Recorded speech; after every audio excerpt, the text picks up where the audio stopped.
Olá, estudante, seja muito bem-vindo a mais um evento aqui do Qualis Concursos. Eu sou o professor Eduardo Nilman e você que quer prestar a prova de agente da Polícia Federal não pode perder esse evento. Bom, desde a penúltima prova da Polícia Federal, né, não a de 2018, a de 2014, a gente começou a ter a matéria de contabilidade na prova de agente da Polícia Federal. E desde então, essa matéria tem ganho mais relevância, né? A gente está vendo nos editais e nas questões que caem nas provas da Polícia Federal, que cada vez mais contabilidade ganha importância nessa prova. Nesse nosso evento aqui, nós vamos falar sobre as noções introdutórias para você entender o que é contabilidade, né? Do beabá. Falaremos sobre o conceito de patrimônio na contabilidade e ainda abordaremos o tema contas contábeis e plano de contas. Então a gente vai falar de vários temas importantes, todos no edital aí da Polícia Federal. Eu convido você a ir no site do Qualis Concursos e verificar o curso de contabilidade que nós estamos oferecendo para a Polícia Federal. Um curso gravado por mim e pelo professor Gustavo Musi, que também tem um evento no Qualis aqui nessa semana sobre contabilidade, voltado esse evento para a Polícia Federal. Legal? Bom, então vamos lá. Contabilidade para a Polícia Federal, noções introdutórias, estudo do patrimônio, contas contábeis e plano de contas. Esse é o nosso escopo, né? Antes da gente passar para o conteúdo, eu sempre convido você a seguir o Qualis Concursos nas redes sociais, se inscrever no nosso canal do YouTube, vir estudar conosco, é sempre um grande prazer fazer parte aí do seu sonho. Eu sempre falo isso para os meus alunos, né? A função de professor ela é muito gratificante, porque a gente participa da mudança da sua vida. Conte com a gente para fazer essa mudança. Bom, então nós vamos falar primeiro, o primeiro tema desse nosso bate-papo aqui, são algumas noções gerais sobre contabilidade para você poder se situar neste tema, ok? Então nós vamos falar sobre alguns conceitos básicos, o que é contabilidade, qual é o objeto da contabilidade, qual o seu objetivo, quais são as demonstrações financeiras das entidades privadas e das entidades públicas. A gente vai começar o nosso estudo por aí.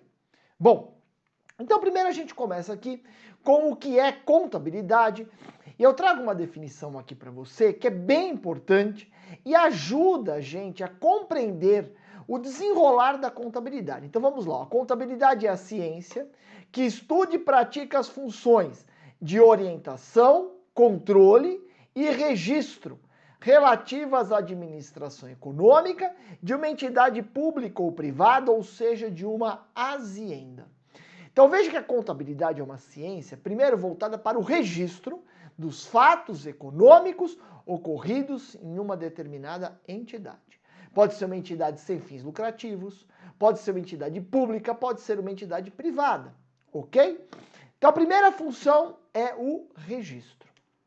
Por meio do registro, você consegue realizar as funções de controle sobre as atividades econômicas desempenhadas por aquela entidade. E com base no repositório das informações contábeis, você consegue administrar essa empresa, você consegue ter um raio-x de como as coisas estão indo e programar os próximos passos de acordo com o mapa estratégico da empresa. É sempre interessante, né, que a instituição pública ou privada tenha um mapa estratégico, saiba quais são os seus objetivos, quais são as metas, qual é a sua missão e qual é a sua visão. Legal? Então a contabilidade, ela tem por escopo essas três atividades, né? A atividade de registrar, controlar e orientar. E a contabilidade se aplica a qualquer azienda. Vamos ver aqui, ó. Azienda, o que é isso? Azienda é qualquer entidade com ou sem fins lucrativos, com objeto, né, objetivo social ou econômico, que tem um patrimônio a ser controlado. Então o conceito importante de azienda é patrimônio, porque nós vamos ver que o objeto da contabilidade é o estudo do patrimônio. Então se você pensar na sua vida pessoal, a sua vida pessoal é uma azienda. Legal? Porque você tem as suas receitas, tem as suas despesas e tem o seu patrimônio. Então você pode ter a sua contabilidade. Ok? Agora, a contabilidade das instituições públicas e privadas tem um plus em relação a essa contabilidade nossa cotidiana da nossa vida. Muitas vezes as entidades privadas se relacionam com o mercado, seja numa primeira dimensão com fornecedores, com clientes, com seus empregados e com os bancos, seja numa dimensão maior, quando entram na categoria, né, das sociedades anônimas, notadamente de capital aberto, que lidam também com o mercado de capitais. A contabilidade, quando a gente está lidando com essas entidades privadas, ela tem a função de fornecer informações para todos os stakeholders, essas pessoas que gravitam ao redor da entidade e têm interesse em relação à entidade, para terem informações adequadas para decidirem se continuam trabalhando na empresa, se fornecem crédito para a empresa, se forem instituições financeiras, no mercado de capitais, se compra uma debênture, se compram ações da empresa, legal? Então a contabilidade lida muito com essa ideia de informação. Beleza? Agora pensando dentro da entidade, as três funções da contabilidade são registro, controle e orientação. Muito bem. Aí veja, né? As funções da contabilidade, o registro dos eventos econômicos, o controle e orientação para entidades privadas e entidades públicas. Eu chamo a sua atenção aqui, está até destacado em vermelhinho, que o registro dos eventos econômicos é feito nos livros contábeis, tanto em entidades privadas quanto em entidades públicas. Tá? Então nós temos os livros contábeis, notadamente livro diário, que era um livro diário mesmo, né, escriturando operação por operação, hoje é eletrônico, mas não deixa de ser um livro diário, numa forma digital, e nós temos o livro Razão. Esses livros contábeis existem tanto para as entidades privadas quanto para as entidades públicas, mas com um detalhe muito importante. Aqui no Brasil nós temos uma iniciativa pioneira no mundo, que é a contabilidade num ambiente totalmente virtual, né, no ambiente digital. Nós temos aqui no Brasil, surgiu num convênio, no âmbito, né, dos fiscos estaduais, o Sistema Público de Escrituração Digital, o SPED. Hoje, as empresas fazem a sua contabilidade e transmitem a contabilidade por meio da internet para o repositório do SPED, que é um banco de dados. Banco de dados este que o fisco tem acesso. Então veja que aqui no Brasil, um auditor da Receita Federal, um auditor do ICMS, não precisa nem ir à empresa para solicitar os livros contábeis. O auditor tem acesso a esses livros contábeis sentado lá na sua mesa, porque os livros contábeis das empresas, exceto as optantes pelo Simples Nacional, o Simples Nacional não está ainda obrigado ao SPED, mas as outras empresas estão obrigadas ao SPED, o ambiente do SPED permite que o fisco acesse a contabilidade da empresa sem ter que intimar a própria empresa. Ok? Lógico que quando o fisco acessa a contabilidade da empresa, o sistema solta um alerta para a empresa dizendo, ó, a sua contabilidade está sendo vista pelo fisco, né? Isso é uma questão de publicidade e até um certo controle para não ter acessos indevidos à contabilidade das empresas, mas é uma situação assim muito particular, muito inovadora do Brasil e tem que ser motivo, né, de orgulho aqui pelo nosso país. No âmbito das entidades públicas, nós não temos o SPED, nós temos o CIAF, né, que é o Regime de Controle de Execução Orçamentária, mas nós não temos SPED. Legal? O controle, tanto das entidades privadas quanto das entidades públicas, é feito o controle por meio das demonstrações financeiras, nós vamos estudar daqui a pouquinho quais são as demonstrações financeiras das entidades públicas e quais são as demonstrações financeiras das entidades privadas. E também temos a função de orientação. E a função de orientação é em cima das informações geradas pela contabilidade. Legal? Muito bem. Bom, a gente não pode confundir dois pontos, isso cai em prova direto, a gente não pode confundir o objeto da contabilidade com o objetivo da contabilidade. O objeto da contabilidade é uma coisa, o objetivo é outro. Veja, o objeto da contabilidade, que é uma ciência social, e aí eu vou cortar aqui para mim, a contabilidade é uma ciência social, esse ponto é muito, muito, muito importante para a sua prova. Muitas pessoas, eu sempre vejo meus alunos falar, professor, eu sou ruim de exatas. Então eu sou ruim de contabilidade, não tem nada a ver uma coisa com outra. A contabilidade é uma ciência social, formada de convenções sociais. Lida com números, sim, mas não é uma ciência exata. Ok? Isso já é bem importante para você ter em mente, né? A contabilidade não é uma ciência exata. A contabilidade é uma ciência social. Seguimos aqui. Que é uma ciência social, reside o objeto no patrimônio da entidade, em seus aspectos quantitativos, ou seja, mensuração em valor, quanto qualitativo, a qualidade dos elementos do patrimônio. O patrimônio da entidade corresponde ao seu conjunto de bens, direitos e obrigações, sendo irrelevante a finalidade lucrativa. Beleza? Então o objeto sobre o que, com o que trata a contabilidade trata do patrimônio da entidade, tá? Esse é o objeto da contabilidade, é o patrimônio da entidade, o seu conjunto de bens, direitos, ou seja, o seu ativo, mas também as suas obrigações. Legal? E o objetivo da contabilidade? Bom, o objetivo, a finalidade da contabilidade reside no fornecimento de informações para o controle das operações da entidade e para o planejamento de suas atividades futuras, inclusive permitindo o estabelecimento de metas a serem atingidas. Nós vimos as funções, né? O registro é uma função, mas não é o objetivo, é o registro, o objetivo é o controle e o planejamento. Legal? E além disso, a contabilidade, né? Quando a gente está falando de entidades maiores, quando a gente vai estudar os pronunciamentos técnicos do Comitê de Pronunciamentos Contábeis, a Lei das Sociedades Anônimas, a Lei 6.404, aí a contabilidade ganha uma vertente muito importante que é de informação ao mercado. Ok? Muito bem. Bom, a contabilidade tem uma lógica de funcionamento que a gente pode separar em 5 grandes atividades. E essas 5 grandes atividades, bem compreendidas, fazem você entender o iter procedimental da contabilidade. Veja que a contabilidade começa com uma primeira atividade que é captar. A contabilidade precisa captar os eventos econômicos praticados pela empresa, que envolvem a empresa, para que possa, porque a contabilidade lida com o patrimônio, então tudo que afeta o patrimônio deve ser captado pela contabilidade. Então a primeira função da contabilidade é captar. Depois de captar o evento econômico, a contabilidade passa para o segundo passo, a segunda forma de atuação, que é o registro dos eventos econômicos. Esse registro dos eventos econômicos é feito nos livros contábeis, notadamente no livro diário. Você vai fazendo o registro dos eventos econômicos no livro diário, já diz, né, diariamente, em ordem cronológica.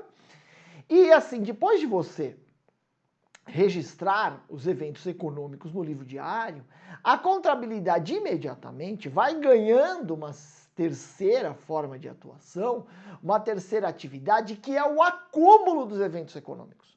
Então, por meio do registro dos eventos econômicos que foram captados pela contabilidade, os livros contábeis terão o acúmulo, né, desses fatos contábeis. Agora veja, então, tanto o registro quanto o acúmulo são nos livros contábeis. Só que, imagine uma coisa, você está aí querendo descobrir se vale a pena ou não comprar uma ação de uma determinada empresa de capital aberto.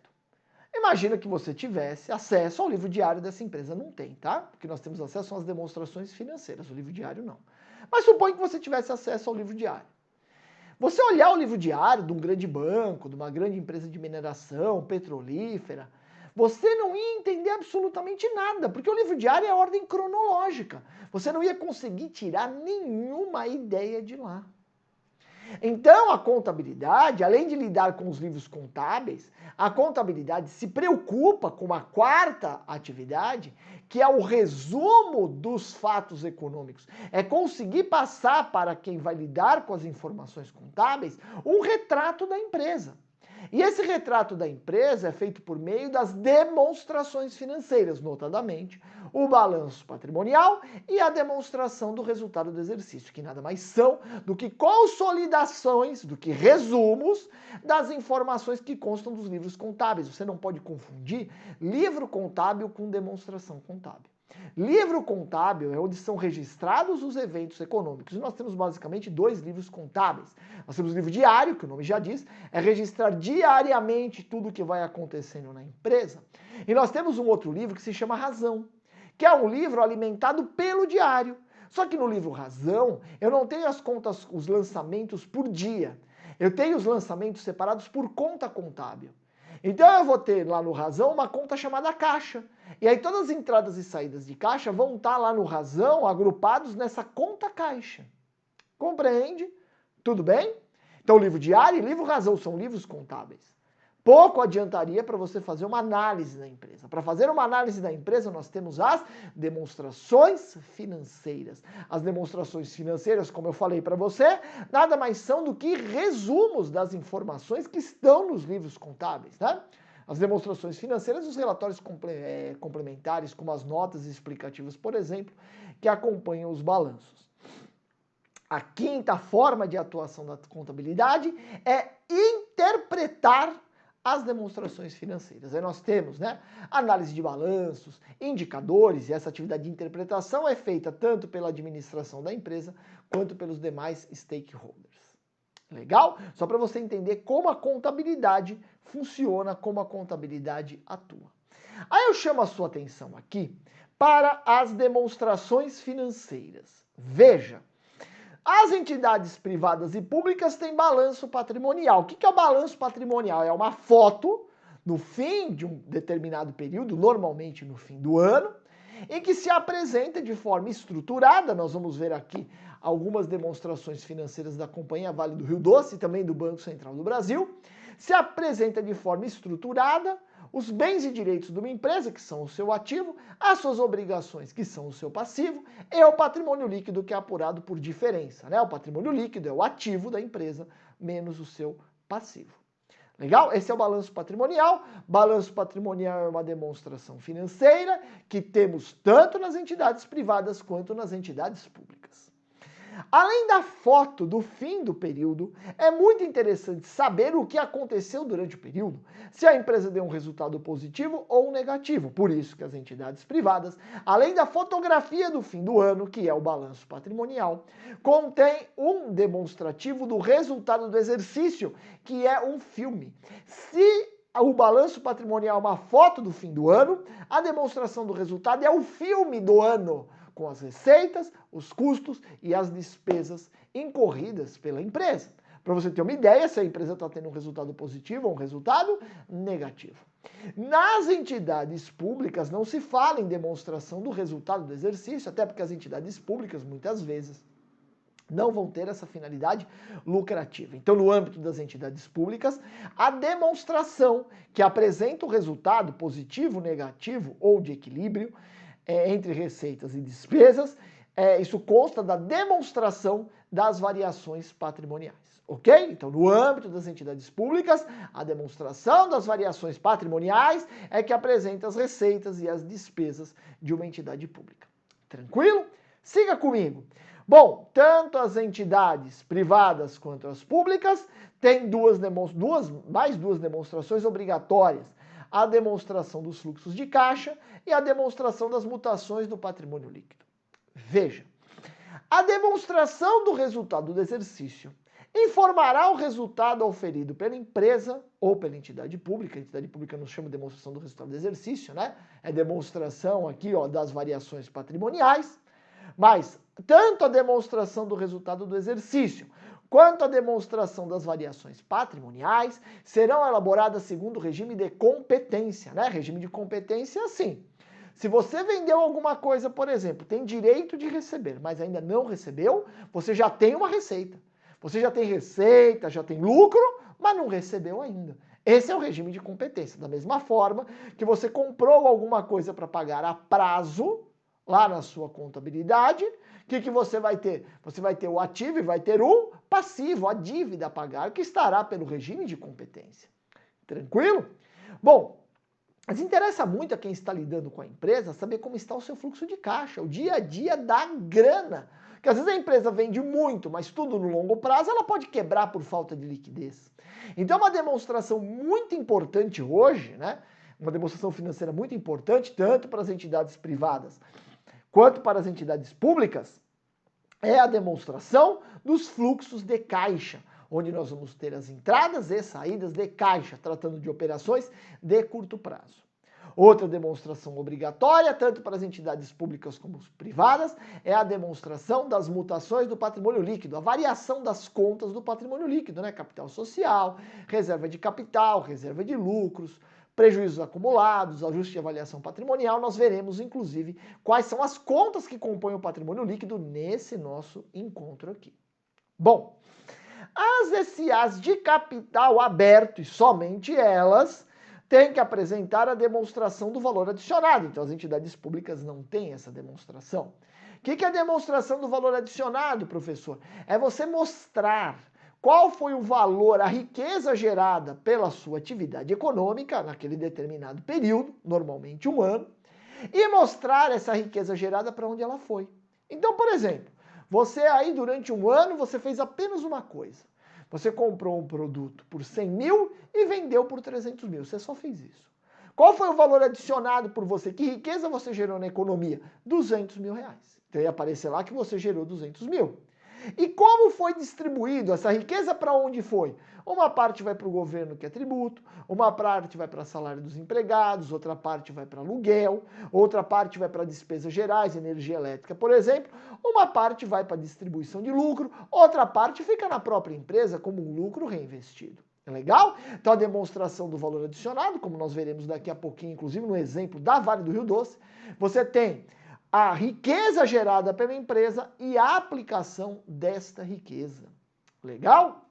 Bom, e nós temos mais duas demonstrações exclusivas das entidades públicas. Nós temos o balanço orçamentário, onde nós teremos a previsão orçamentária e a execução do orçamento, e o balanço financeiro, que nós vamos estudar em detalhes, né? Que não é a mesma coisa que o balanço orçamentário, porque o balanço financeiro trata da grana efetivamente, inclusive trazendo resultados de anos anteriores. Beleza? Agora que a gente já sabe quais são as demonstrações financeiras, eu vou trazer exemplos para você de cada uma delas. E nós vamos começar pelas entidades privadas e vamos ver exemplo da companhia Vale do Rio Doce. Então vem aqui comigo. Primeiro no balanço. O balanço patrimonial, como eu falei para você, ele é uma fotografia do fim do ano, do fim do período, em que é apresentado do lado esquerdo do balanço. Vejam a figura aí. É apresentado o ativo da empresa. O ativo de uma empresa é composto por seus bens e direitos. Veremos mais para frente o que é o conceito de bem na contabilidade. Qual é o conceito de direito na contabilidade? Legal? Nós vamos ver daqui a pouquinho. No passivo eu tenho as obrigações da empresa perante terceiros. E no patrimônio líquido nós temos a diferença, nós temos o capital próprio da empresa, né? A diferença entre seus ativos e seus passivos. Nós temos a equação fundamental da contabilidade, em que ativo é igual a passivo mais patrimônio líquido, ou, desenvolvendo essa fórmula, patrimônio líquido é igual a ativo menos passivo. Beleza? Vejam que o passivo exigível, que é o passivo com terceiros, assim como o patrimônio líquido, se encontram do lado direito do balanço. Muito bem. E aqui eu trago um exemplo do balanço da companhia Vale do Rio Doce. E aqui não é nem um balanço anual, né? Porque a Vale é uma companhia de capital aberto, tem que fazer balanço trimestral e divulgar ao mercado. Vejam que no balanço nós sempre temos um comparativo, né? O balanço sempre traz duas fotos. A foto do período imediatamente anterior e do período corrente, para que se possa comparar. Essa comparabilidade é muito importante em contabilidade. Veja que aqui nós temos o ativo da companhia Vale do Rio Doce, dividido, né, em circulante curto prazo e não circulante longo prazo, e o total do ativo. E depois nós temos o passivo da companhia Vale do Rio Doce, também dividido em passivo circulante e passivo não circulante, também a fotografia de dois períodos, e por fim o patrimônio líquido, né? Então olha lá, patrimônio líquido dos acionistas da Vale e patrimônio líquido dos acionistas não controladores, porque a Vale do Rio Doce é uma empresa que controla outras e, portanto, o patrimônio líquido é dividido, né? Isso nós vamos ver bem mais para frente em aulas do nosso curso para a Polícia Federal, né? No caso de demonstrações financeiras consolidadas, que é o caso da Vale do Rio Doce. Beleza? Esse é o balanço patrimonial. Foto. Eu comparo duas fotos. A foto do fim deste ano em curso com a foto do fim do ano passado, se eu tiver com uma periodicidade anual. Agora, além dessa foto, você já sabe que é importante o filme do ano. A demonstração do resultado do exercício, onde se apresentam receitas, custos e despesas. E aí eu tenho um lucro líquido ou um prejuízo. Veja que a demonstração do resultado do exercício também traz duas informações a serem comparáveis. Ela traz o filme do ano em curso e o filme do ano anterior, para você poder comparar se a receita aumentou ou diminuiu, se o custo aumentou ou diminuiu, fazer conta, calcular percentuais e tudo mais. Legal? Lembrando que custos são gastos incorridos pela empresa, imprescindíveis para a percepção da receita. Já as despesas são os demais gastos, aqueles que não são imediatamente ligados à percepção da receita, mas que são importantes para o exercício da atividade empresarial. Se a gente pensar, por exemplo, em um supermercado, quando o supermercado compra uma mercadoria e revende, a revenda da mercadoria é custo, porque é imprescindível para a atividade do mercado. Já o setor de recursos humanos do supermercado não é imprescindível. Então, gasto no setor de recursos humanos não vai ser custo e sim despesa. Beleza? Mas ambos constam aqui da demonstração do resultado. Bom, como eu já expliquei para você, além de termos a demonstração do resultado do exercício, que é elaborada segundo o regime de competência, os investidores estão muito interessados na demonstração dos fluxos de caixa, né? É você verificar como seria a situação, como está a situação da empresa em regime de caixa. Ou seja, analisando as operações de curto prazo, se a empresa está conseguindo gerar caixa com as suas operações ou se está consumindo caixa, se está precisando às vezes até de empréstimo. De novo, eu tenho sempre dois períodos para comparar, né? E aí veja aqui, ó, nós temos caixa gerado pelas operações, tá vendo? Aqui no caso da Vale, então a gente teve um caixa positivo, né? Tanto calculou das atividades operacionais e das atividades não operacionais. Beleza? Bom, no caso das companhias, né, abertas, a gente tem a demonstração das mutações do patrimônio líquido. Pela lei das SAs, obrigatório para todas as empresas seria a demonstração apenas dos lucros ou prejuízos acumulados, mas hoje a demonstração obrigatória das mutações do PL. Veja que nós temos aí a movimentação das contas do patrimônio líquido, a movimentação no período. Então tem o capital social, reserva de capital, reserva de lucros, ações em tesouraria, etc. Aí é como se fosse uma fotografia, mais um filme, né? Do patrimônio líquido durante determinado período. O que aconteceu com o patrimônio líquido? Por que é importante isso? Porque tem operações realizadas pela empresa que não transitam pela DRE, não transitam pela demonstração do resultado. Mas são interessantes para quem lida com a empresa. Então precisa de uma demonstração do PL. Essa demonstração do PL é exatamente a demonstração das mutações do patrimônio líquido. Bom, por fim nós temos, se for uma companhia aberta, a demonstração do valor adicionado. Como eu já falei para você, na demonstração do valor adicionado, primeiro nós teremos a evidenciação do valor adicionado pela atividade empresarial, e nós temos também da Vale do Rio Doce, quanto foi gerado de valor pelas operações da Vale do Rio Doce, e nós temos a destinação, olha lá, uma parte para pessoal, uma parte para impostos, taxas e contribuições, outra parte para tributo corrente, tributo diferido, despesa financeira, tudo mais. Então nós temos a discriminação do valor adicionado pela Vale do Rio Doce, qual foi a sua destinação. Isso é bem importante para instituições financeiras, no mercado de capitais, ok? Por isso que para as companhias abertas é obrigatória a demonstração de valor adicionado. Beleza? Isso só tem para as companhias de capital aberto, como uma demonstração obrigatória. Bom, quando a gente vai para as demonstrações financeiras para entidades públicas, que nós já fizemos um comparativo entre as demonstrações financeiras das entidades privadas e entidades públicas, a gente vê que há duas demonstrações financeiras para entidades públicas que não encontram paralelo com as entidades privadas. São o balanço orçamentário e o balanço financeiro. Lembrando que a demonstração das variações patrimoniais tem um paralelo nas entidades privadas, que é a demonstração do resultado do exercício. Vamos ver agora o que é retratado, o que é refletido no balanço orçamentário e o que é refletido no balanço financeiro. Veja aqui comigo. Olha lá.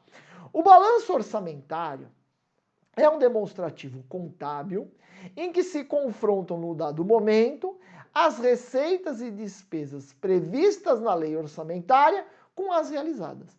Então, o balanço orçamentário é uma apuração do orçamento que você tem, quanto dele você já gastou. Esse é o balanço orçamentário, ok? Tanto nas receitas quanto nas despesas. Legal? Isso é o balanço orçamentário. Olha lá, a partir da comparação entre o previsto e o realizado, é possível constatar a ocorrência de superávit, déficit ou equilíbrio orçamentário. Você pode ver se você está com sobra de orçamento, com falta de orçamento ou está equilibrado. Legal? Por outro lado, o balanço financeiro já é diferente, porque no balanço financeiro, que é também um demonstrativo contábil, mas se confrontam no balanço financeiro, num dado momento, as receitas e despesas orçamentárias, aí mais, ó, bem como os recebimentos e pagamentos de natureza extra-orçamentária, conjugados com os saldos em espécie provenientes do exercício anterior e os que se transferem para o exercício seguinte. Veja que no balanço financeiro não se está preocupado com orçamento, está se preocupado com receitas e despesas daquela entidade, inclusive as extra-orçamentárias, trazendo ainda saldos eventualmente existentes de período pretérito. Vamos ver aqui o balanço orçamentário e um balanço financeiro do Banco Central. Primeiro a gente tem Banco Central do Brasil, que é uma entidade pública, né? Primeiro nós temos aqui o balanço orçamentário. Veja que eu tenho a previsão inicial do orçamento, a previsão atualizada e o que foi realizado. E aí aparece um saldo, né? Esse saldo é que pode ser positivo, negativo ou neutro, mostrando se eu estou com folga de orçamento ou com falta de orçamento. Legal? O balanço orçamentário é isso, até porque é possível durante o ano haver remanejamento do orçamento, abertura de créditos orçamentários extraordinários. Talvez você lembre que a Polícia Federal, em um determinado ano, ficou sem dinheiro para expedir passaporte. Teve que ter uma suplementação no orçamento da Polícia Federal. Por quê? Porque no balanço orçamentário começou a aparecer falta de recursos para a Polícia Federal. Ok? Beleza. Além do balanço orçamentário, como eu falei para vocês, nós temos o balanço financeiro, que é a execução financeira daquela entidade pública, né? Aí eu tenho as receitas orçamentárias do período anterior e do período em curso, e tenho também as despesas orçamentárias, né? E extra-orçamentárias. É importante você conseguir compreender bem as demonstrações financeiras, porque isso faz com que o seu estudo da contabilidade flua melhor. Você vai ver que nós vamos voltar no nosso curso de contabilidade, você vai lá no site do Qualis Concursos, veja o curso que nós estamos oferecendo para você, você vai ver que nas nossas aulas, vira e mexe, nós vamos voltar. E vamos falar do balanço patrimonial, vamos falar da demonstração do resultado, vamos falar das demonstrações das mutações do patrimônio líquido, e você precisa saber sobre o que nós estamos falando. Legal? Com isso, a gente termina as demonstrações financeiras e passamos ao estudo do segundo ponto aqui desse nosso bate-papo, que é o patrimônio, né? Patrimônio que é o objeto de estudo da contabilidade. E qual é o patrimônio de uma entidade? Entidade qualquer, pública ou privada, com fins lucrativos ou não. Qual é o patrimônio? O patrimônio está aí, ó. O patrimônio de qualquer entidade pode ser até o nosso, hein? Pessoa física, né? Nós somos uma azienda, né? O patrimônio de qualquer entidade é composto por seus bens e direitos, ou seja, pelo seu ativo, mas também pelas suas obrigações. Não associe a ideia de patrimônio apenas ao que você tem no lado positivo. O patrimônio inclui os seus bens, os seus direitos, mas também as suas obrigações.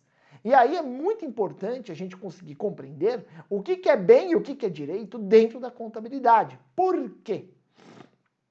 Antes da introdução dos padrões internacionais de contabilidade no Brasil, essa introdução aqui no Brasil dos padrões internacionais de contabilidade foi feita por meio da Lei 11.638 do finzinho de 2007, né? Isso valeu a partir de 2008. Até lá, antes dos padrões internacionais de contabilidade serem adotados no Brasil, a gente tinha uma vinculação muito grande da contabilidade com o direito. Isso causava alguns problemas, porque a contabilidade busca refletir a situação econômica da empresa, que às vezes não guarda exatamente uma correspondência com as normas jurídicas vigentes em um determinado país. Eu te dou um exemplo simples. Se você pegasse nos padrões antigos de contabilidade o balanço de uma empresa de aviação no Brasil, você não encontra nada de avião no balanço dela. Por quê? Porque os aviões são objeto de contratos de arrendamento mercantil, leasing. E o leasing, o avião não é de propriedade da empresa de aviação, ela é de propriedade do arrendador. Então a empresa de aviação não registrava nada do avião. Então você viu uma empresa de aviação que não tinha no seu ativo, você olhava o ativo e não encontrava nada de avião. Nem um avião, nem direito de usar avião, você não encontrava nada. Ok? Porque era muito pautada a contabilidade no direito. Os padrões internacionais de contabilidade cortam essa lógica e agora, na contabilidade, a ideia é a essência econômica. Existe até um princípio, né?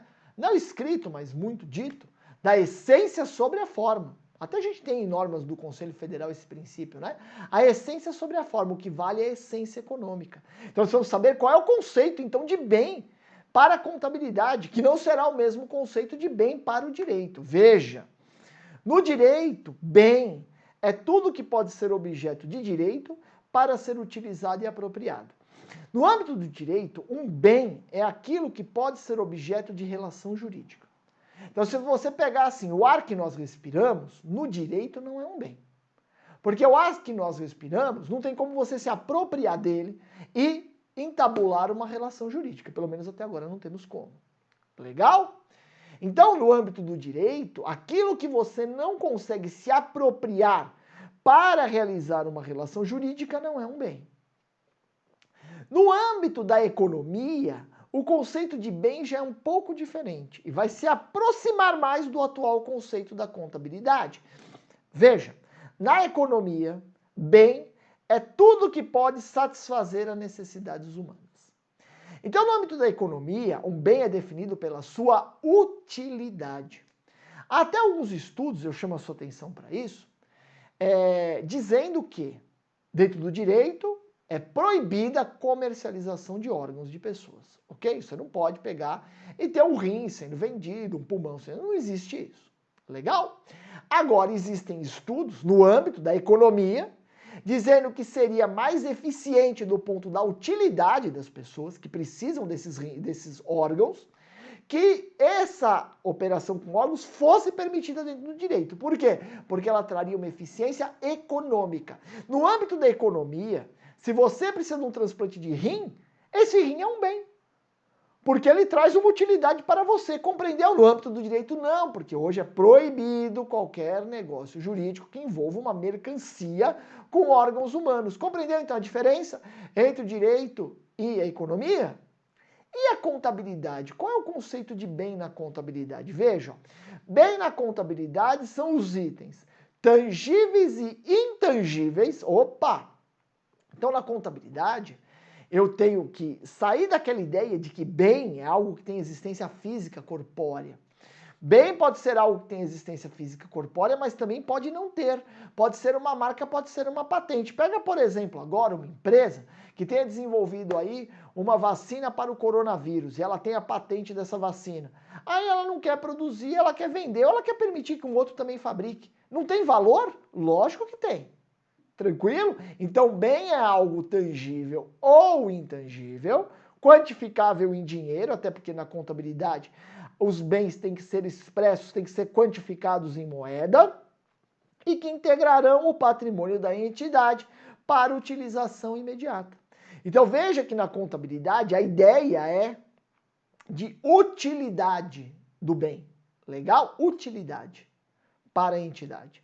Veja que está dissociado do conceito jurídico. Se bens envolvem itens tangíveis e intangíveis também, o que seriam os direitos? Porque normalmente a gente pensa assim, bens tangíveis, direitos intangíveis. Não é isso na contabilidade. Chama sua atenção para um alerta. Hoje, se você pegar as normas internacionais de contabilidade que foram introduzidas em nosso ordenamento jurídico, hoje no ativo se diz que nós temos direitos e ponto final. Não se faz essa dicotomia entre bens e direitos. Legal? Na contabilidade internacional não tem essa dicotomia. É tudo bem. Aliás, é tudo direito. Ok? Tudo é direito. Mas eu continuo trazendo para os meus alunos essa visão do que seriam os bens na contabilidade e o que seriam os direitos, porque isso continua caindo em provas. Ok? Então, bens são itens tangíveis ou intangíveis úteis para o desempenho da atividade empresarial. E o que são os direitos? Bom, direitos representam riqueza da entidade que se encontra em poder de terceiros. Logo, não estão disponíveis para utilização imediata. Os bens estão disponíveis para utilização imediata, os direitos não, porque estão em posse de terceiros. São riqueza da entidade, mas que está em poder de terceiros. Veja, e aí nós separamos, né, esses direitos na contabilidade em dois grandes grupos: créditos de funcionamento e créditos de financiamento. Créditos de funcionamento são créditos que a empresa tem registrados no seu ativo, que foram obtidos em função das operações comerciais da empresa, por exemplo, contas a receber. A empresa fez uma venda a prazo, o que ela faz? Ela registra a receita de venda e a contrapartida é um ativo chamado clientes, é contas a receber de clientes. Legal? A empresa não tem utilidade imediata disso. Ela tem que esperar o cliente pagar, compreende? Beleza? Então, o contas a receber de clientes é uma riqueza da empresa, mas que está em poder do cliente ainda. Portanto, é um direito e não um bem. A empresa também pode ter direitos que decorrem não das suas atividades regulares de funcionamento, e sim porque a empresa resolveu financiar alguém, resolveu conceder um empréstimo. Olha lá, né? São créditos que a empresa vai ter no seu ativo, obtidos em função da realização de operações financeiras pela entidade. Então a empresa foi lá e concedeu um empréstimo a terceira, ela não está com o dinheiro mais na mão dela, ela deu dinheiro para o terceiro, ela está sem a utilidade imediata daquele dinheiro, por isso que ela não tem mais um bem, o que ela tem é um direito de crédito perante um terceiro. Legal? Essa é a divisão, então, tradicional entre bens e direitos na contabilidade. Lembrando que pelos padrões internacionais de contabilidade hoje adotados no Brasil, se diz que no ativo de uma entidade nós temos direitos. Então se funde bens e direitos num conceito único chamado direitos. Direitos é aquilo que a empresa tem, que traz uma utilidade econômica para ela, que ela consegue recuperar aquele direito transformando ele em dinheiro. Beleza? Legal. Mas o patrimônio não é apenas de bens e direitos, também envolve as obrigações. E obrigações, o conceito é relativamente simples, né? Obrigações da entidade integram o seu passivo e referem-se a direitos de terceiros em poder da entidade, ou seja, são dívidas da empresa perante terceiros. Então, quando a empresa deu um crédito para um cliente, vendeu a prazo para o cliente, essa empresa tem um direito no seu ativo. Quando a empresa compra a prazo, ela tem uma obrigação no seu passivo, porque uma parte da riqueza de outra empresa está com ela, já que ela ganhou um prazo para pagamento. Ok? As obrigações de uma empresa podem decorrer de um contrato, né? Por exemplo, então tem um contrato formalizado, podem decorrer também da lei, né? Tem obrigações, olha lá, né? Olha lá, normalmente essas obrigações são denominadas, né, capital de terceiros em poder da entidade. E nós temos três grandes grupos de obrigações, três espécies, né? Primeiro, os compromissos com terceiros, onde você tem uma natureza contratual numa operação de funcionamento normal da sua empresa, como, por exemplo, a conta de fornecedores. Então, no funcionamento regular das suas atividades. Você pode ter numa atividade de financiamento, mas aí você é quem está pegando o crédito. Exemplo, um financiamento bancário. Em ambos, tanto compromisso com terceiros quanto empréstimos obtidos, essas obrigações têm natureza contratual, tem um contrato vinculando as partes, mas também é possível, isso existe muito, né, de você ter obrigações que decorrem apenas da lei, como impostos a pagar, como uma multa de trânsito, porque você excedeu a velocidade, como uma indenização ambiental que você tem que pagar porque causou um dano ambiental. Legal? Então as obrigações podem ter natureza contratual ou legal. As de natureza contratual se dividem em natureza contratual, operações normais da entidade, operação contratual, financiamentos obtidos. Essas são as obrigações da entidade. Por fim, olha lá. O patrimônio é composto por bens, direitos e obrigações, e a diferença entre ativos e passivos, então você já sabe que o patrimônio são os bens, os direitos e as obrigações, mas a diferença, porque muitas vezes eles não batem, o normal é não bater no valor, a diferença entre ativos e passivos é representada em um grupo específico do balanço patrimonial, denominado patrimônio líquido, que representa os recursos próprios da empresa, inclusive os lucros que ela oferiu e não distribuiu para os seus donos, para os seus sócios ou acionistas. Bom, o patrimônio líquido fica do mesmo lado do passivo. Então, quando a gente pega a Lei 6.404, por exemplo, a Lei 6.404 coloca o patrimônio líquido como se fosse um passivo. Você vai ver muito isso, né, em contabilidade, o patrimônio líquido como se fosse um passivo. Tecnicamente não está certo. Até chamam assim passivo exigível, né, para separar o passivo exigível do patrimônio líquido. Mas não está totalmente certo isso. Por quê? Porque o patrimônio líquido não é uma obrigação da empresa perante os sócios ou acionistas. O patrimônio líquido representa a riqueza da empresa em um determinado momento. Lógico que se a empresa for liquidada, é o patrimônio líquido, ela vai vender o ativo, pagar todo o passivo e o que sobrar é dos seus donos. Mas é meio estranho você dizer que o patrimônio líquido é um passivo. Mas a Lei 6.404 assim conceitua. Então fique esperto para sua prova. Se cair assim, que o passivo é dividido em circulante, não circulante e patrimônio líquido, se tiver isso na sua prova, é o que consta da Lei 6.404. Compreendeu? Beleza? Bom, o patrimônio líquido, então olha aqui a representação, né? Eu tenho o ativo do lado esquerdo do balanço, os investimentos feitos pela empresa, onde a empresa aplicou os seus recursos. Aí eu tenho investimento em bens, investimento em direitos. Do lado direito do balanço eu tenho os passivos, as obrigações com terceiros, né? São recursos de terceiros em poder da entidade, as obrigações a pagar. E por fim, a diferença, de acordo com a equação fundamental do patrimônio, eu tenho o patrimônio líquido, que nada mais é do que os recursos próprios da entidade, os aportes feitos pelos sócios, e mais os lucros que a empresa teve e que não distribuiu. Se ela tiver prejuízo, vai ser os prejuízos, né, que vão estar aí reduzindo os seus recursos próprios inaugurais quando a empresa foi constituída e eventuais aumentos de capital. Legal? Muito bem. Bom, para a gente entender exatamente como que a gente chega ao patrimônio líquido, eu trago aqui para você a equação fundamental do patrimônio. E aí nós temos aqui, isso aqui cai muito em prova, é muito bom. O balanço tem que bater, né? Porque o ativo é igual ao passivo mais o patrimônio líquido. Então se você somar as contas do ativo, somar as contas do passivo e do patrimônio líquido mais passivo tem que dar igual ao do ativo. Essa é a equação fundamental da contabilidade, a forma de fazer os lançamentos contábeis, que nós vamos estudar no nosso curso específico para a Polícia Federal, leva a que essa equação aqui sempre bata, ok? Porque os lançamentos contábeis são feitos em partidas dobradas, né? Ou seja, você reflete sempre o mesmo valor do lado devedor e do lado credor. Por isso que o balanço sempre deve bater. A gente tem como desenvolver essa equação fundamental escrevendo ela, é a mesma equação, só que substituindo alguns elementos. Então vamos lá, ó. Se eu substituir ativo por bens e direitos e passivo por obrigações, eu chego nessa derivação da equação fundamental da contabilidade.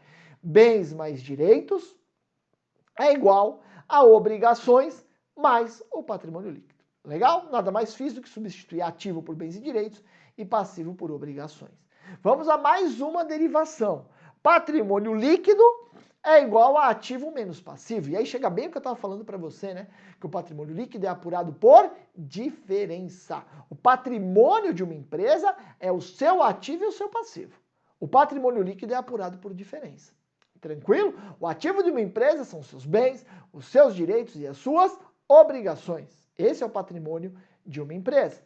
Aí a gente tem como desenvolver aqui também e chegar a mais uma fórmula que também é uma derivação, dizendo que o patrimônio líquido é os bens mais os direitos de uma empresa menos as suas obrigações. Aí nós temos a equação fundamental da contabilidade, que é a primeira, ativo é igual a passivo mais patrimônio líquido, e as suas derivações, que são importantes, é simples, se você souber só a primeira, você mata todas as outras. Mas é importante você ter isso em mente, porque isso cai muito em prova. Legal? A equação fundamental da contabilidade, né, do patrimônio, é uma equação muito importante. Aí veja, né? Os ativos, então, eu tenho os ativos, que são os bens e direitos, e esses ativos são subdivididos em dois grandes grupos, o ativo circulante e o ativo não circulante. Lembrando que, antes de eu explicar o circulante ou não circulante, lembrando que existe regra para se demonstrar os ativos e os passivos no balanço. Os ativos são demonstrados em ordem decrescente do seu grau de liquidez. Portanto, quanto mais líquido aparece em primeiro lugar, tanto que, quando você pega um balanço, a primeira conta que aparece no ativo é a conta caixa ou disponibilidades, aquilo que a empresa tem de imediato em dinheiro. E depois você vai ter nas outras contas. No passivo, você vai ter um passivo mais líquido, mais exigível primeiro, e depois a redução, né, os outros passivos que têm uma exigibilidade menor, um prazo maior de pagamento e tudo mais. Legal? Beleza? Bom, vamos lá. Agora o ativo tem que ser separado nesses dois grupos. De um lado o ativo circulante e do outro o não circulante. Isso é importante porque o circulante lida com o dia a dia da empresa, né? Então você quer saber como está indo o dia a dia da empresa. Bom, se o prazo de realização do ativo for de até 1 ano, ou se a empresa tiver um ciclo operacional maior do que 1 ano, o prazo de seu ciclo operacional, esse ativo será circulante. Então vamos lá. As empresas normalmente têm um ciclo operacional, ou seja, de giro das suas operações, menor do que 1 ano. Aí a Lei 6.404 falou assim, olha, se o seu giro operacional é menos que 1 ano, seu ativo circulante é tudo que você tem condição de transformar em dinheiro em até 1 ano, aquilo que você vai transformar depois de 1 ano é não circulante. Tranquilo? Circulante é aquilo que você vai transformar em grana até o prazo de 1 ano. As outras coisas, os seus bens e direitos, ficam no ativo não circulante. Ocorre que há empresas que têm um ciclo operacional maior do que 1 ano.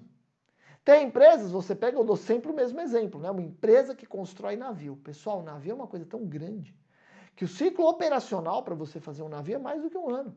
Por exemplo, 3 anos.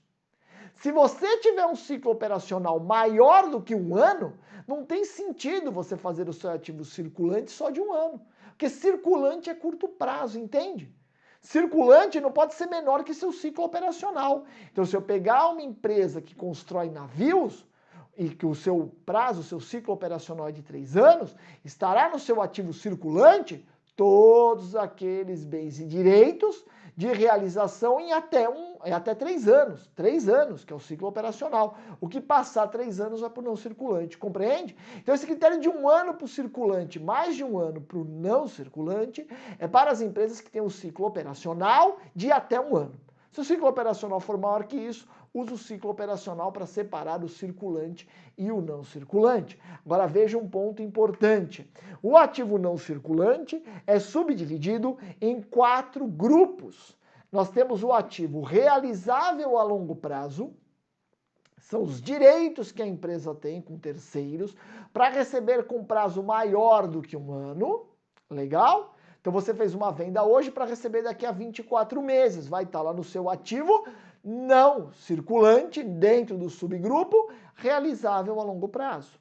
Agora eu também tenho ativos que não são para recebimento, que a empresa não quer transformar em grana, não é esta a finalidade. Nós temos investimento imobilizado e intangível. Vamos lá. O que é o investimento? O nome já diz. A empresa fez um investimento. Ela adquiriu alguma coisa esperando ter renda, esperando ter um ganho. Então, se uma empresa, por exemplo, adquire um imóvel para locação, esse imóvel entra na conta de investimento desta empresa. Diferente da empresa adquirir um imóvel para instalar uma fábrica naquele local. Por quê?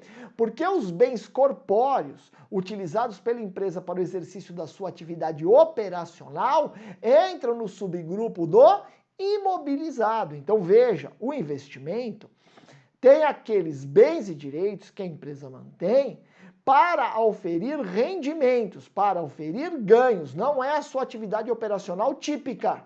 Não é atividade operacional típica. Se for atividade operacional típica, o que você investe na sua atividade operacional típica, uma indústria comprou uma máquina, é imobilizado. Uma indústria comprou um terreno para aumentar a sua planta industrial, imobilizado. Uma indústria comprou um terreno para especular, investimento. Legal? E o intangível? Intangível, você já viu que bens intangíveis, né, integram o ativo da empresa? Intangíveis são bens que não têm existência física, mas que a empresa utiliza nas suas atividades operacionais. Então, se hoje uma farmacêutica adquire o direito de fabricar uma vacina contra o coronavírus, e ela vai fazer vacina, ela vai pagar por isso. A hora que ela paga esse intangível, ela coloca no seu ativo.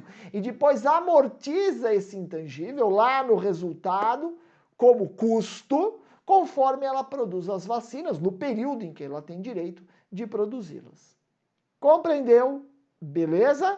Este é o ativo. Bom, professor, e o patrimônio líquido? E o passivo também é dividido em circulante e não circulante, a mesma regra do ativo, né? E o patrimônio líquido? O patrimônio líquido é subdividido em algumas contas. E eu vou mostrar para vocês aqui quais são as contas do patrimônio líquido, né, que nós temos, e o que é registrado em cada uma delas. Então vamos lá. Primeiro nós temos a conta de capital social, em la qual constam os aportes realizados pelos sócios e acionistas e eventuais lucros capitalizados. Então, na conta capital social, nós temos o capital social da empresa de sua constituição, eventuais aumentos de capital por chamada de capital no mercado, emitir novas ações, e também eventuais lucros que a empresa obteve e que se decidiu levar para o capital social. É uma possibilidade. Tranquilo? É isso que nós temos na conta capital social. Depois nós temos as reservas de capital, que nada mais são do que recursos recebidos pela empresa, que não passam pelo seu resultado como receita, porque são direcionados ao seu reforço de capital. Essa é uma definição bem conceitual, mas eu te dou um exemplo simples. Uma empresa emite ações por R$1 milhão. Esse é o valor de emissão, esse é o aumento do seu capital social, R$1 milhão. Mas essa empresa é muito promissora. Aí chega uma pessoa e fala, eu pago 2,5 milhões para entrar nessa empresa aí. Você emitiu ações por 1 milhão, mas eu pago 2,5, porque está tendo um leilão, tem outros querendo. Eu pago 2,5. Como que a empresa contabiliza isso? Bom, 1 milhão vai para o capital, que é o aumento do capital. Mas ela recebeu mais 1,5 milhão, não recebeu? Esse 1,5 milhão a mais fica como reserva de capital. É um ágio na emissão de ações. Legal? Depois nós vamos ver isso com mais detalhes. Mas eu só agora te passo quais são os grupos, as contas que nós temos no patrimônio líquido, para você entender a diferença entre elas, ok? Então, o capital social é o aumento do capital deliberado em assembleia pela empresa e realizado e subscrito, né, pelo pessoal que entrou. Se tiver algum plus no valor que foi aportado na sociedade, isso vai para a reserva de capital, é um reforço de capital. Depois nós temos os ajustes de avaliação patrimonial, que surgiram com a adoção no Brasil dos padrões internacionais de contabilidade. Olha lá, o que a gente tem na conta de ajustes de avaliação patrimonial? Nós temos a contrapartida de lançamentos relativos à avaliação a valor justo, de ativos e passivos que não devem transitar pelo resultado. Então, as normas internacionais de contabilidade, em alguns casos, determinam que ativos e passivos devem ser avaliados a valor justo. O que é valor justo? Valor de mercado. Na hora que você faz essa avaliação a valor justo, você pode ter contrapartida direta no resultado do exercício, e aí vai aparecer no resultado. Mas, às vezes, as normas contábeis determinam que, para não impactar o resultado, trazendo talvez uma informação um pouco distorcida, que essas avaliações a valor justo devem ter como contrapartida direta o patrimônio líquido. E aí, qual a continha do patrimônio líquido que vai receber essas contrapartidas? A conta de ajustes de avaliação patrimonial, né? Também conhecida como AAP, Ajustes de Avaliação Patrimonial. Ainda temos no patrimônio líquido as reservas de lucros, que se referem a lucros auferidos pela empresa e não distribuídos aos seus sócios, porque a empresa tem alguma destinação específica. Por exemplo, aumentar uma planta industrial, né? Você tem alguma contingência que você vislumbra, você tem lucros que estão na demonstração do resultado pelo regime de competência, mas que ainda não viraram grana, então é reserva de lucros a realizar, ok? Nós temos várias reservas de lucros, né? Bom, depois nós temos as ações em tesouraria, que são ações emitidas pela empresa e por ela própria adquiridas para futura alienação. Então a empresa acha que no mercado as suas ações estão baratas, a empresa compra as suas ações para recolocar posteriormente.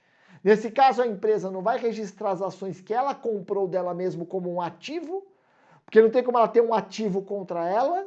Então as ações em tesouraria estão lá no patrimônio líquido como uma redução do capital social, já que a empresa gastou recursos para comprar uma parte dela mesma, tranquilo? Se a empresa decide, se ela delibera, né, adquirir ações para extinguir essas ações, ela compra as ações, põe em tesouraria, imediatamente baixa essas ações e reduz direto o capital social.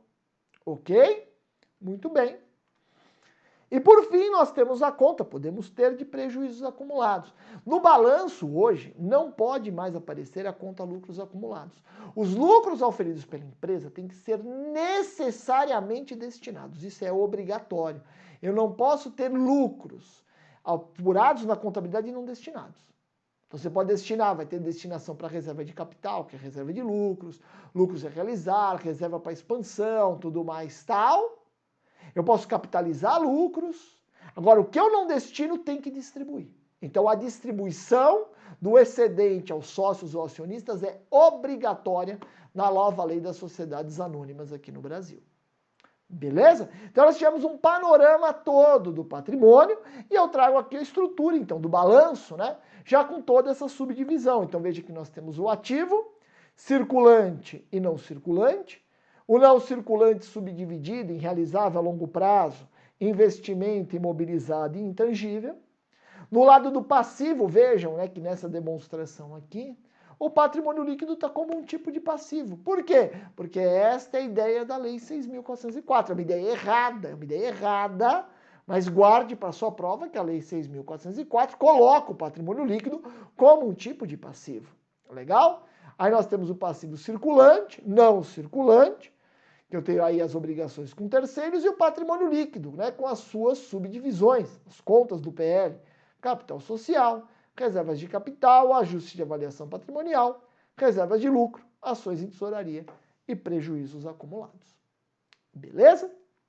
Com isso, nós estudamos o patrimônio. E agora, para a gente fechar o nosso evento, falta a gente entender as contas contábeis. Esse também é um assunto importantíssimo para a sua prova. Então vamos lá falar de contas contábeis e plano de contas. Bom, contas contábeis. O que são as contas contábeis? As contas contábeis permitem a representação estruturada de bens, direitos e obrigações, bem como do patrimônio líquido, permitindo a elaboração de demonstrações financeiras. Contas contábeis nada mais são do que repositórios, né, das informações econômicas relativas à entidade. Então, por exemplo, a entidade foi lá e comprou um bem para revender à vista. Ela entregou dinheiro e recebeu um bem. Na contabilidade, eu preciso organizar isso de alguma forma. Então, lá na contabilidade, eu vou ter uma conta chamada caixa, que é o dinheiro que eu tenho. E na hora que eu sair o meu dinheiro, eu vou registrar a saída desse dinheiro. Por outro lado, eu recebi um bem em troca, não recebi? Eu tenho que registrar isso lá no meu ativo. Eu não vou colocar o bem pelo seu nome, ia ficar uma tremenda de uma confusão. O que eu vou colocar? Eu vou criar uma conta contábil para receber esse bem, para ele ter um lugar para ser registrado. O nome dessa conta contábil, normal, que todo mundo utiliza, é estoque. Então eu tenho uma saída de caixa e uma entrada no estoque. Entendeu a relevância da conta contábil? É para poder organizar, para depois eu poder fazer uma demonstração financeira, mostrando o saldo da conta caixa e o saldo da conta estoque. Legal? Então olha lá, contas contábeis são registros documentados com nome, as contas contábeis têm um título que reúne os fatos contábeis de mesma natureza ou qualidade. Se eu pegar a conta contábil caixa, eu vou ter as entradas e saídas de dinheiro, de numerário. Se eu pegar a conta de estoque, eu vou ter todos os bens adquiridos para revenda e todos os bens que foram revendidos. Eu vou ter as entradas e as saídas. Se estiver numa indústria, na conta de estoque, eu vou ter todos os bens fabricados como entrada no estoque, inclusive os custos indiretos, mão de obra, energia elétrica e tudo mais, e as saídas, que serão as vendas realizadas. Compreende? Então as contas contábeis permitem eu organizar os eventos econômicos ocorridos em uma determinada empresa. Bom, os fatos contábeis, então, que estão lá no livro diário, né, são transportados para as respectivas contas com sua data, histórico e valor. O lançamento contábil, então, tem a data, tem o histórico, tem o valor, tem a conta debitada e a conta creditada, as contas contábeis envolvidas na operação. Muito bem. Bom, quando a gente estuda contas contábeis, a gente já precisa se atentar que nós temos 4 tipos de contas contábeis, né? 4 tipos de contas.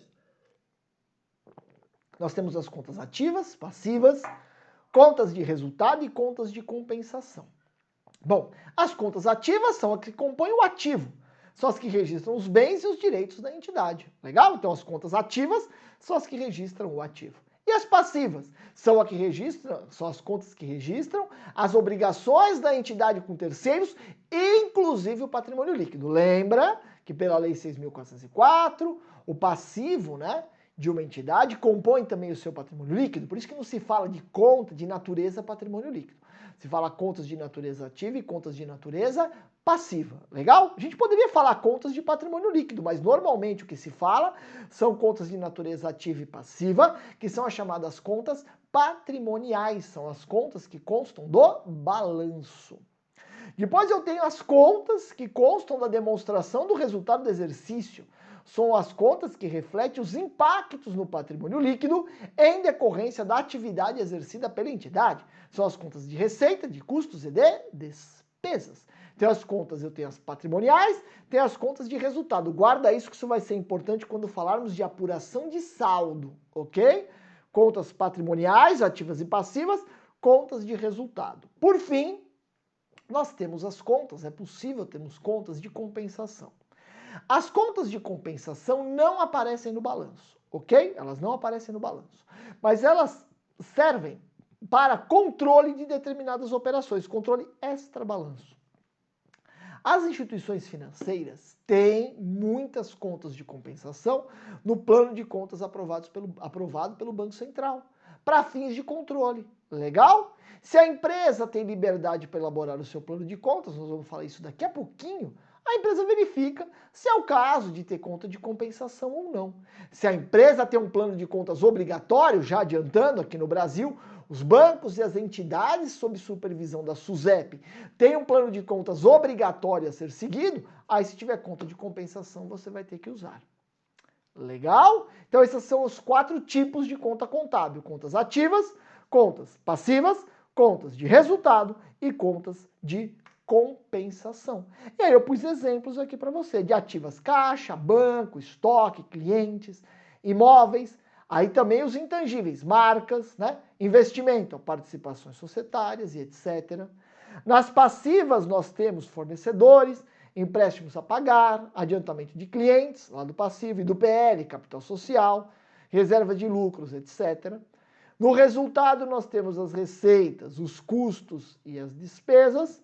E nas contas de compensação, por exemplo, títulos endossados, títulos calcionados e etc. Beleza? Só para você ter uma ideia das contas contábeis. A gente vai no nosso curso de contabilidade fazer vários exemplos, várias contabilizações, até porque o edital da Polícia Federal traz, né, diversas operações que você deve conhecer a contabilização. E aí nós vamos ver as contas envolvidas nelas. Legal? Muito bem. Bom, para que você consiga identificar as contas contábeis que você vai usar e organizar essas contas contábeis de uma forma lógica, a empresa deve ter um plano de contas. O que é o plano de contas? Antes até da gente ver aqui no material, o plano de contas é a empresa definir quais são as contas contábeis que a empresa entende adequadas para refletir o seu negócio, para refletir as suas operações. Isso que são as contas contábeis. Então você vai ter, por exemplo, uma indústria, né? Vai ter que ter uma conta de estoque, por exemplo, porque a indústria fabrica produtos. Vai ter que ter conta caixa, conta bancos, vai ter conta fornecedores, vai ter conta clientes e tudo mais. Já um prestador de serviço, uma empresa de vigilância, por exemplo, não vai ter estoque, porque ela não vende nada. Então não tem sentido o plano de contas da empresa de vigilância ter uma conta de estoque. Então o plano de contas é a empresa mapear quais são as contas que ela vai ter na sua contabilidade, separando em ativo, ativo circulante, não circulante, passivo circulante, não circulante, patrimônio líquido, fazendo toda a subdivisão, indicando a finalidade da conta, quais são as operações que serão realizadas nela. Então, no plano de contas, a empresa detalha toda a estrutura das contas contábeis que serão utilizadas. Veja aqui comigo. Olha lá. O plano de contas corresponde à organização lógica das contas contábeis que serão utilizadas para o registro das operações realizadas pela entidade, com a indicação da natureza e função de cada conta, ou seja, indicação da sua utilidade no registro das operações a serem realizadas. O plano de contas deve ser fiel ao contexto da operação e ter clareza e adequação na denominação das contas para refletir de forma adequada as operações efetuadas pela entidade. Então, o plano de contas, ele é como se fosse boutique, é feito para aquela empresa. Legal? Tirando os planos de contas obrigatórios, que nós temos Banco Central e SUSEP, os demais planos de contas a empresa faz de acordo com a sua realidade, de acordo com as operações que a empresa vai realizar. E aí eu trago aqui um alerta para você, que normalmente nos planos de contas nós temos uma codificação numérica, né? Então as contas do ativo começam com 1, do passivo com 2, do patrimônio líquido com 3, receita com 4, custo e despesa com 5, né?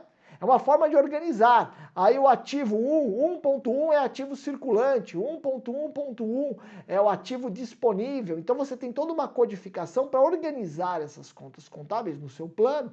Organização esta que já norteia as demonstrações financeiras. Lembrando que as contas contábeis têm uma ordem de apresentação no balanço e também na DRE.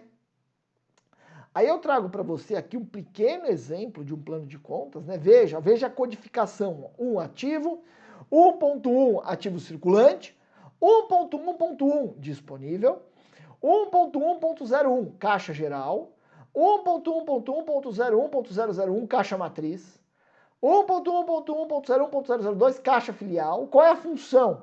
São lançadas todas as entradas e saídas físicas de dinheiro. Os pequenos pagamentos não deverão ser feitos por ela, mas sim pelo fundo fixo, né? Tratado abaixo.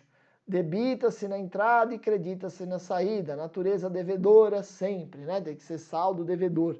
Então veja que aí você vai identificando o que cada conta deve receber de lançamento, qual é a sua finalidade. Veja, as miudezas devem ser contabilizadas em outra conta, na conta fundo fixo de caixa matriz, 1.1.01.100. Olha lá, função criada para controlar os pequenos pagamentos. Não deve ultrapassar um determinado valor. A prestação de contas deve ser feita dentro de um período contábil.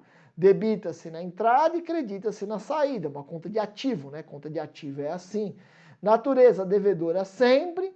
Aparece nos balancetes com valor sempre fixo, no valor do fundo, porque existe sempre um responsável pelo valor do fundo fixo. Então se estabelece um saldo fixo para essa conta e se complementa esse valor para que ela fique sempre com o mesmo valor. Essa foi uma definição da empresa. Então na conta caixa vai ser para pagamentos maiores. Pagamentos pequenos, corriqueiros de dia a dia vão ficar nessa outra conta. A empresa assim definiu. Compreende? Para fins de sua organização. Olha lá, aí temos o grupo, né, 1.1.2, créditos, valores a receber. Dentro dele nós temos 1.1.2.01, duplicatas a receber. E aí temos duplicata da companhia ABC. E depois 1.1.2.02, a conta duplicatas descontadas, contas de duplicatas descontadas no banco. Hoje existe uma grande polêmica se a conta duplicatas descontadas é do ativo ou do passivo. Nós trataremos isso nas nossas aulas teóricas, porque o desconto de duplicatas é uma operação que cai na Polícia Federal. Ok? Cai na prova de agente da Polícia Federal. Bom, quando a gente analisa as contas contábeis constantes dos planos de contas, há uma divisão tradicional entre contas contábeis analíticas e contas sintéticas. As contas analíticas, né, são aquelas que representam os elementos patrimoniais ou de resultado com maior detalhamento, sendo seu saldo obtido por meio do conjunto de lançamentos neles registrados. Lembra aquela conta de fundo fixo de caixa? Lembra a conta caixa matriz? Essas são contas analíticas que vão ter lançamentos contábeis. Mas para fins de demonstração financeira, eu não vou dar tanto detalhe, não precisa colocar no balanço a conta fundo fixo de caixa, não tem necessidade. Então se agrupam as contas analíticas para fins de divulgação, e aí surgem as contas sintéticas, como por exemplo, a conta caixa, né?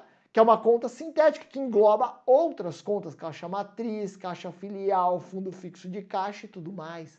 Ok? Veja as contas sintéticas, contas cujo saldo é obtido por meio do somatório do saldo de duas ou mais contas analíticas, ou de duas ou mais contas sintéticas. Contas sintéticas não recebem lançamentos e são menos detalhadas. Eu volto aqui para você. Ó. A conta 1.1.2 é uma conta sintética.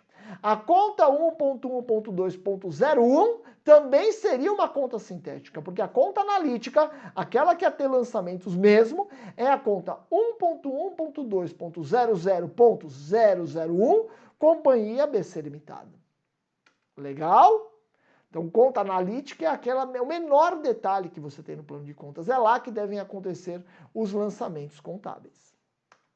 Bom, a Lei 6.404, ao definir a estrutura das demonstrações financeiras, acaba definindo por tabela uma estrutura mínima, né, para os planos de contas. Os planos de contas devem ter ativo, passivo, incluído o patrimônio líquido, já que o patrimônio líquido pela Lei 6.404 está no passivo, né? As receitas, os custos e as despesas. O plano de contas tem que ter essa mínima estrutura. E dentro do ativo, separar em contas do circulante e não circulante. E dentro do não circulante, subdividir em realizável a longo prazo, investimento imobilizado e intangível. No passivo, inclusive, patrimônio líquido tem que ter contas do circulante, não circulante e PL. São detalhes que tem que constar do plano de contas, porque o plano de contas tem que guardar aderência com a Lei 6.404. Tranquilo? Beleza? Legal. Agora nós temos, como eu já adiantei, as instituições financeiras e as entidades reguladas pela SUSEP, elas têm um plano de contas definido pelo Banco Central e pela SUSEP respectivamente. Por que isso? Porque facilita a supervisão. Imagina cada banco fazendo a sua contabilidade de acordo com o seu plano de contas. Aí transmite para o Banco Central. O Banco Central ia ficar numa confusão, porque não ia conseguir comparar as instituições financeiras, que cada instituição teria o seu plano de contas. Por isso que o Banco Central instituiu um plano de contas padrão para as instituições financeiras e esse plano de contas tem que ser seguido, é o COSIF, né? Que é o plano de contas padrão das instituições financeiras. A SUSEP, na esteira do Banco Central, fez a mesma coisa para as empresas de seguro e previdência, né? Que são aquelas subordinadas à fiscalização da SUSEP. As demais empresas não têm plano de contas padrão. Mas há um detalhe muito importante que eu separei aqui para você. Veja, no momento em que o Brasil instituiu a escrituração contábil digital por meio do Sistema Público de Escrituração Digital, foi criado um plano de contas referencial.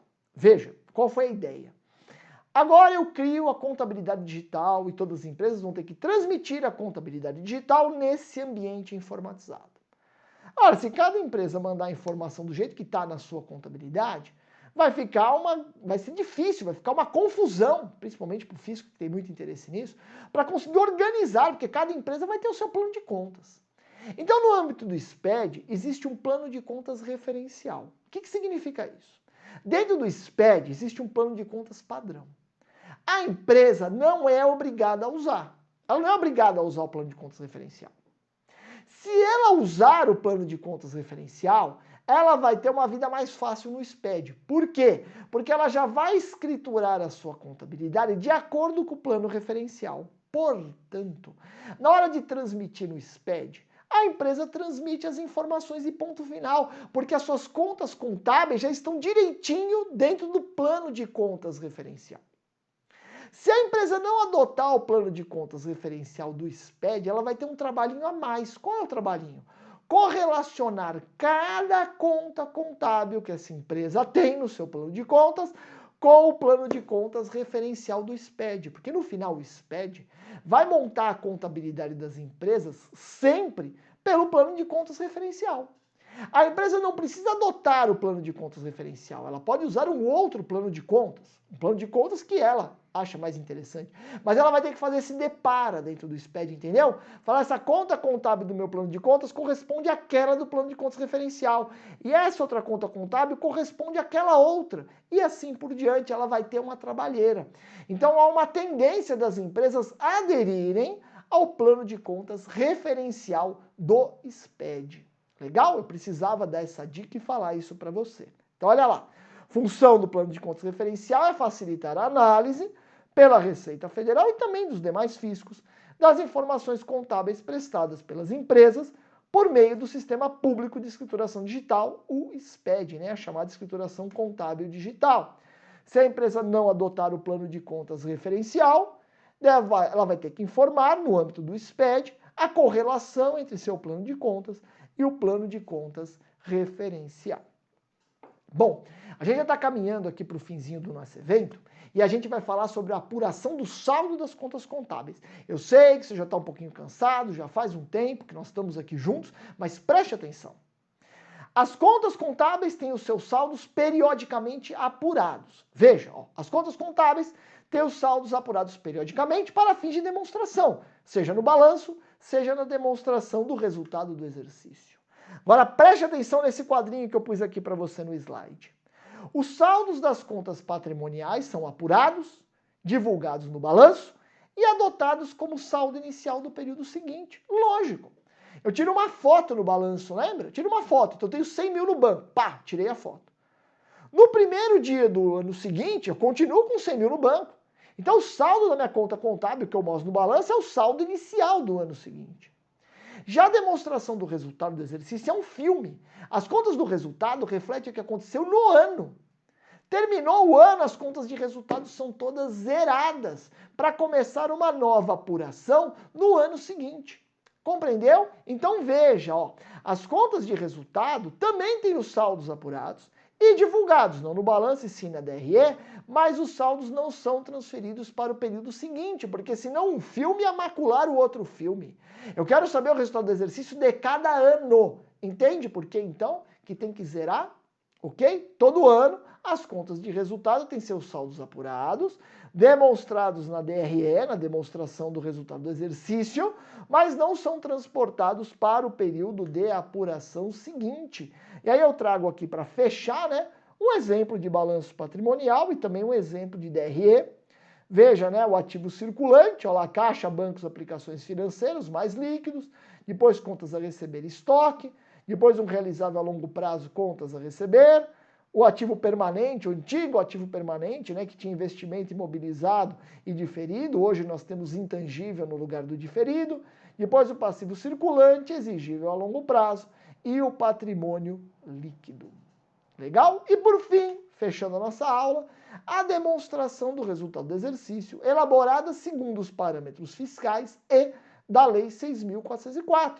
Então a empresa tem que demonstrar tudo isso, a receita operacional bruta, menos as deduções da receita, chegar na receita operacional líquida, tirar o custo, apurar o lucro bruto e assim por diante. Ok? Essa é a sistemática, pessoal, que nós temos, né, para a demonstração do resultado. Eu vou voltar aqui e chamo sua atenção. Essa demonstração do resultado aqui, ela está segundo os parâmetros fiscais e contábeis, né? O fisco, hoje, o conceito de receita operacional bruta vale apenas para o fisco. Hoje, a demonstração do resultado do exercício para fins contábeis começa dessa linha aqui, receita operacional líquida. Mas como a legislação do imposto de renda ainda determina que a receita operacional bruta deve ser apurada, a DRE completinha nos parâmetros fiscais deve conter como primeira linha a receita operacional bruta. Bom, e aí a gente termina esse nosso evento aqui. Eu convido você a vir estudar conosco. O curso de contabilidade para a Polícia Federal está nota 10. Tenho certeza que você vai gostar. Vá lá no site do Qualis Concursos, dá uma olhada nesse curso. Essa semana, amanhã, né, quarta-feira, você vai ter um evento com o professor Gustavo Musi, que divide a matéria comigo, também sobre contabilidade. Um assunto também muito importante vai ser tratado pelo professor Gustavo. Eu espero que você tenha gostado desse evento aqui, que esse evento colabore com a sua formação e a sua aprovação na Polícia Federal. Não perca os demais eventos do Qualis Concursos, que já constam aí do nosso canal. Dá uma olhada nos eventos do nosso canal e acompanhe semanalmente as nossas novidades. Um abraço para você, bons estudos e até o nosso próximo encontro.